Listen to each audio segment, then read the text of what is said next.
What's up, YouTube? In today's video, I'm going to be reacting to embarrassing school experiences. We all have these experiences that, we're all going to go through. So we're going to check it out in today's video. I guess Anthony Cannon, so it's just like something everybody goes through. But before we hop into that, make sure to like and subscribe button and turn post notifications on for more videos like this. And let's hop into this video.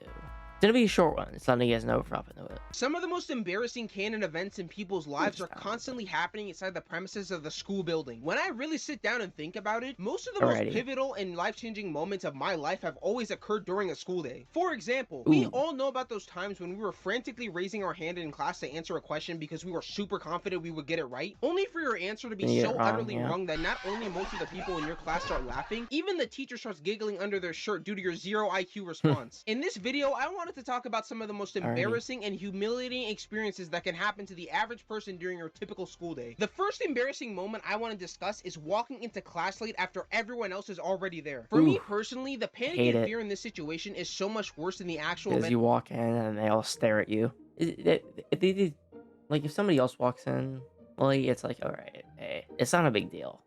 You look at them for 2 seconds, but then it's you think everybody's staring at you and they think you're doing it for a while, so a little weird.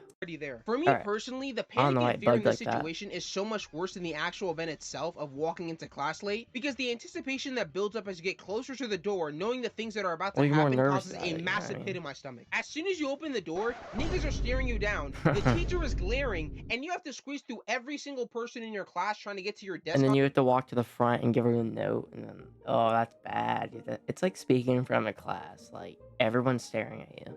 On time and sit down before anything else happens. At that point, the nervous factor of me being late is way worse than any tardy or attendance issue the teacher could give me at that moment. The next experience we have is introducing yourself to your class for the first time. This is more of a first day of school specific moment, but there is nothing more awkward and nerve-wracking than having to introduce yourself to an entire— I feel like it's not embarrassing, it's just more so nobody wants to do it. So I guess it is embarrassing, but like nobody wants to do it, so I don't know why they do this, especially when you get older and you start to know. I guess the teacher wants to know, but class of people that don't even know you yet. This is especially worse whenever your teacher does an icebreaker activity on the first day, because now you have 40 different sets of eyeballs staring into your soul while you're sitting there trying to come up with a suitable response. During my first day in pre-cal class, our teacher did an icebreaker activity by calling on people to say their name as well as tell the class about whatever fun thing they did over the summer. When the teacher eventually got to me, I mentioned that I had gone on a trip to Africa over the summer with my family. Something important to know about my teacher, by the way, is that she was originally from Nigeria and wasn't familiar with the social cues people follow around here. The millisecond I mentioned I was from Africa, her face completely lit up and she got super excited and immediately started asking me questions in front of the entire class, like where I was from, what language I spoke, what kind of food did I eat. I could immediately already hear people around the room giggling and making side jokes, and for the rest of the year, my friends kept making jokes in class about my teacher being my long lost great aunt that ran away from home never to be seen again. To this day, I regret not saying I was just from another country aside from Africa, so I didn't have to experience the constant annoyance of people saying we were related somehow. The next embarrassing moment we have is your phone going crazy in the middle of the class because you forgot to put it on silent. Yo, this happened to me, and every time because school laws now, they made it a law so that you have to put your phone up, because it's actually a law that you can't have it in class, even though everybody still, so much teachers don't even follow that rule. But I remember freshman year, I had my phone go off, and I was like, never again. That shit was so awkward. And every time I put it up, I make sure it's on silent every time, because I'm just like, this shit better not go off. But also, I always see these people that have it happen multiple times. How do you not get embarrassed by it? Happened to anyone else before, but there's this really specific scenario where my AirPods would die in class, and for some reason my Apple Music decides to immediately play the song even after I paused it, and would broadcast the fact that I was listening to straight bullshit on my phone. Also, yes, I use Apple Music. No, it's not better than Spotify. Talk to my lawyer, please. But even outside of this very specific scenario, there have been times I was on TikTok or Reels and forgot to turn down my volume when I opened the app, and before I knew it, the most freaky and descriptive sounds imaginable were blasting from my phone speakers at max volume. Another type of embarrassing moment is getting called during popcorn reading. Minus the fact that most kids nowadays can't read past the 6th grade level, the amount of gore that you lose because of stuttering 50 times in the same— I hate popcorn reading, just for the sense. I've only done it like 4 times, but I remember I'd be in class and they'd be, oh, there, do popcorn reading. I usually want to get called on much, but I would, because like he do this thing where he's like, all right, you have to pick someone different every time. So then like everybody I knew the name of got picked. So I was like, I don't know who to say, so I just have to be like him, and I'd be like, what's his name? I wouldn't fucking know, because I don't know his name. I've never talked to him before, so how would I know that? Like, I don't care if he's in the same class as me. There's no way. Like, I don't know. I don't really pay attention to names, and if I do get told what their name is, like, I don't, remember it. Stuff like we do one little name activity at the very beginning of the year, and I forget. I forget at night.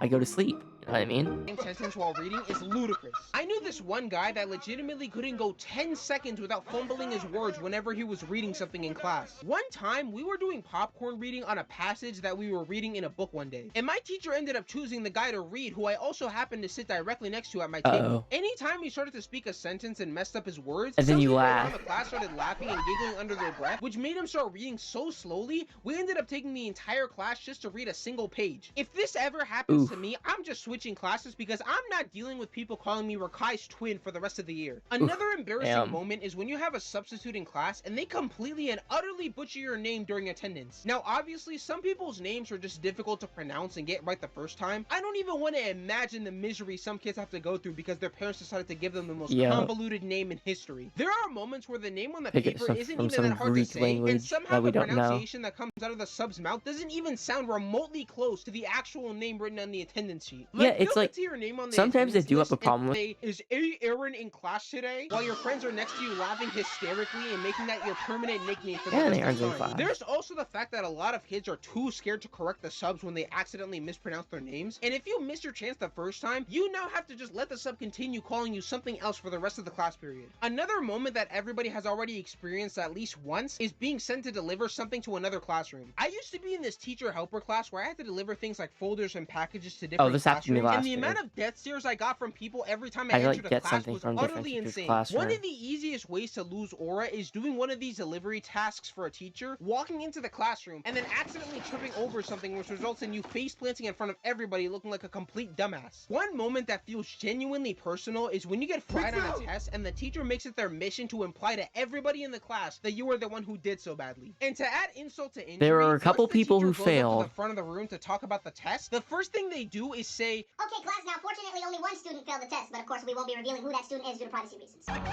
Like, why did you choose to single me out of everyone else here? I know for a fact somebody here barely scored double digits on their test, and I'm the one getting put on blast? Like, alright, bro. Another universally embarrassing experience is having to give a presentation in class that you barely prepared for. I've seen so many kids give presentations where they were saying straight bullshit the entire time. Yeah, you just know they made the presentation the day before. To make themselves look like they know what they're talking about. Like, we see you, nigga. We all know those times where you had a presentation due and have been given months in advance to prepare for it beforehand. But not only did I see kids work on a 10-page paper the day before they were due, I've seen kids start their projects 15 minutes before class, trying to cram everything together before the teacher notices that they didn't even make the first slide. There is nothing more awkward and terrifying than walking to the pencil sharpener during a quiz or a test, because as soon as you insert the pencil inside the hole, the sharpener starts quaking and spinning with everybody in the room instantly grunting because of how much noise you're making. It's even more annoying when the pencil sharpener is built worse than Elon Musk, because now you have to keep inserting the pencil multiple times trying to sharpen it properly. All the while, niggas are you take it out, you take the pencil out,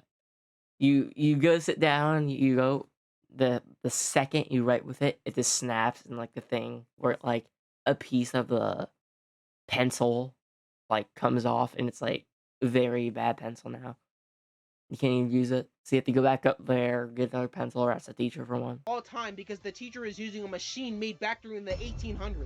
This is the main reason I switched to mechanical pencils after a while, because there was no way I'm using mechanical pencils now. Siren every single time my pencil broke. Well, I don't buy them, but if I like a see lot them, of people don't I'm really getting them. talk about is whenever the teacher is using student examples to explain a problem, and you end up getting chosen as suspect number one. Sometimes they'll snatch your paper from your desk, go up to the projector, and literally pick apart your work bit by bit, explaining how you got everything everything wrong and could have done 100 things better. This final embarrassing experience is mostly outdated at this point, but we have the times during online Zoom classes where you didn't realize that either your mic or camera was on without you noticing. Online school has genuinely produced some of the most humiliating experiences in human history. There was this one day in Zoom class when the teacher was giving instructions and most of us had our cameras off. And there was this one kid who was playing Fortnite in his room I during couldn't class. imagine Now, being stuff like like high this school wasn't in that very time. unusual during that time. I used to take full naps during He's class so sometimes just to fried. catch up on extra sleep I missed.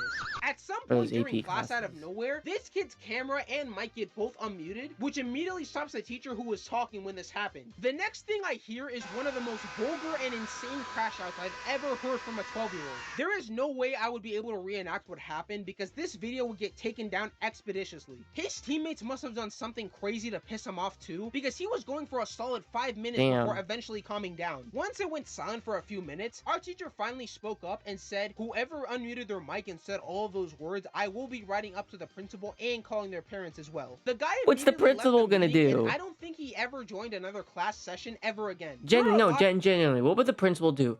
You're in COVID. It's COVID, because this is probably mid-COVID. What are they gonna do to you? Detention. You can't leave your house.